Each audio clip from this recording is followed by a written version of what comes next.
بہت سے لوگوں کو غسل جنابت اور نہانے کا یعنی عام طور پہ جو ہم بات لیتے ہیں اس کا فرق ہی نہیں پتا.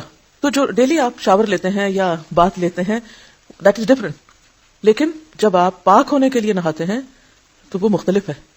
روز آپ نہانا بھی اگر سنت کے مطابق کریں تو بہت اچھا ہے, وہ نہانا بھی ثواب بن گیا, وہ ساری ایفرٹ کسی کام لگ گئی کیونکہ آپ سنت کے مطابق ایک کام کریں. لیکن غسل جنابت تو ہوتا ہی نہیں جب تک کہ آپ کلی نہ کریں, ناک میں پانی نہ ڈالیں اور سارے بدن پہ پانی نہ بہائیں. غسل جنابت کا طریقہ حضرت میمونہ رضی اللہ عنہا بیان کرتی ہیں کہ رسول اللہ صلی اللہ علیہ وسلم نے غسل کا ارادہ فرمایا تو سب سے پہلے دونوں ہاتھ دھوئے. یہ غسل جنابت یعنی ناپاک جب انسان ہو جائے تو اس کے بعد پاک ہونے کے لیے جو غسل کرنا ہے اس کا طریقہ. تو آپ صلی اللہ علیہ وسلم نے سب سے پہلے اپنے ہاتھ دھوئے. ہاتھ کیوں دھوئے؟ کیونکہ باقی کام سب ہاتھوں سے ہی کرتا ہے انسان, تو اگر صفائی کرنے والے ٹول صاف نہیں تو صفائی کہاں ہوگی. پھر شرمگاہ کو دھویا یعنی استنجا کیا. پھر بایاں ہاتھ جس سے شرمگاہ کو دھویا تھا یعنی استنجا کیا تھا زمین پر رگڑا, پھر اس کو دھویا. زمین پہ کیوں رگڑا؟ اس لیے کہ زمانے میں صابن اس طرح اویلیبل نہیں ہوتا تھا, تو مٹی پاک کرنے والی ہوتی ہے, مٹی کے اندر ایسی صلاحیت ہوتی ہے جو جرمز کو کل کر دیتی.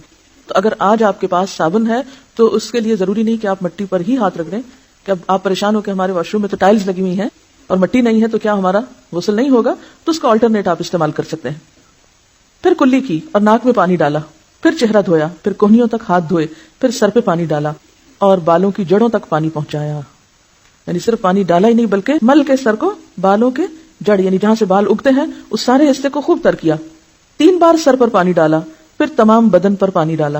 یعنی پہلے سر پہ 3 بار ڈال کے اس کو سارا دھو ڈالا, پھر پورے جسم پر پانی ڈالا. پھر جہاں آپ نے غسل کیا تھا اس جگہ سے ہٹ کر پاؤں دھوئے. تو اس کا مطلب ہے کہ باقی وضو آپ نے شروع میں کر لیا اور پاؤں دھونے کا عمل بالکل آخر میں کیا.